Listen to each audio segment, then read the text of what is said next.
Alright, guys, so we had Planet of the Sharks.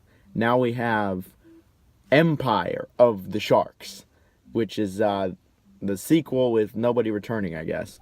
Well, we got Empire of the Sharks, which is another great name for a movie. Let's just get right into it.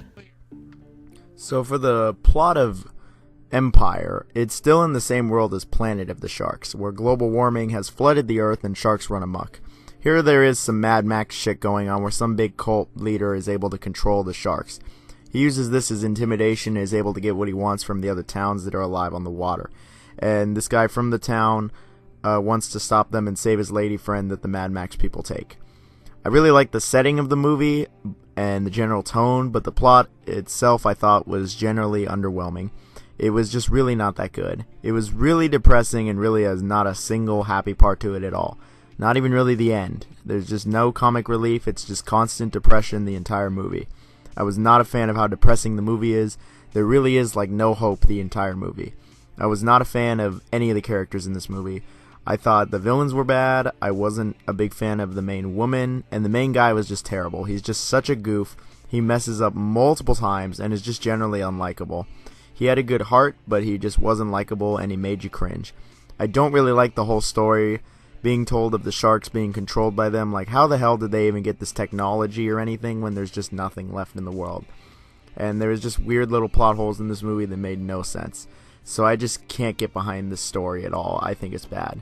Don't get me wrong, it's original to an extent, but just because it's original doesn't mean it's good.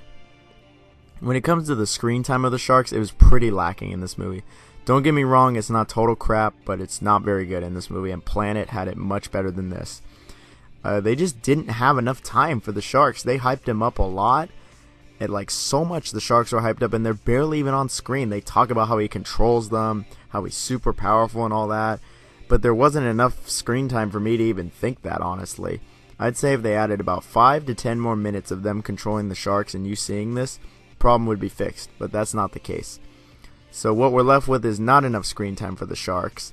And when they are on screen, it's not even amazing either. It's just like good. But when the sharks are on screen, it's about as basic as it gets. I don't think there was like even a single original kill, except for maybe the last guy who gets killed in the movie, because there was a bunch of sharks. Other than that though, I was just generally not impressed with the shark kills. They were all exactly the same as Planet of the Sharks kills. I thought Planet of the Sharks did not have original kills, but there was tons of people getting killed. This movie does not have that. There is not tons of people getting killed, and it still has the unoriginal kills. So it's not even quantity over quality. It's not the best of both worlds. It's really the worst of both worlds. The shark kills were generally lazy and looked silly. I thought they were just very lacking. There was a decent amount of them, but nowhere near as many as Planet. So off that alone, it's not as good. The CGI at least was actually better than Planet. It looked decent enough. I wouldn't say it was anything near 2016, 2017 standards whenever this movie came out. But it's not totally horrible, and at least it doesn't reuse Sharknado's sharks. These at least have sharks that were created for the movie. So they don't look totally atrocious, but they don't exactly look good. They'll get a pass just because I'm feeling generous. I will say the other CGI in this movie looks pretty iffy for the most part. At least the sets. The sets look really good. I will compliment the sets. They look incredible for a shark movie. The acting in this movie was actually that bad. It wasn't that bad. It was decent enough. It could have been much worse, but luckily this is the only thing in the movie that isn't totally bad. It's not great by any means. There is a certain level to it that is just decent enough quality since it's a sci-fi movie. Like there was some restraint. It's not like a, oh, this is my first time acting on TV kind of ordeal.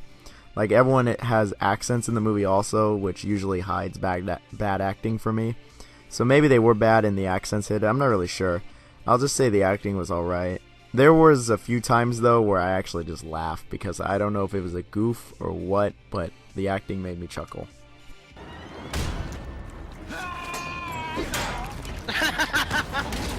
What was that? Overall, Empire of the Sharks is a great name for a movie, but unfortunately, it's not a very good movie. It's not even as good as Planet of the Sharks, which I thought was just good. This movie is at its very best average, and at its worst, it's bad. The movie has some decent enough acting and has some pretty good sets to it. The sharks don't look like total crap, and that's the end of my positives. The story is generally bad and depressing. The characters are not very good in the movie. There is not enough sharks, and I don't like the whole idea of the sharks being controlled by the people. This should be Empire of the People, not Empire of the Sharks. With all that said, on the shark scale, I'm going to have to give this movie a solid 2 out of 5. You're really scraping the bottom of the toilet bowl with this one, but you're not in the pipes with the shit at least, so that's good. Funny name, not so funny movie. Just a generally meh kind of movie, which kind of disappointed me. I was really hoping to like this one. I was really kind of excited to see this one. The name's great. Hopefully next time I won't be so disappointed. Have a nice day, guys.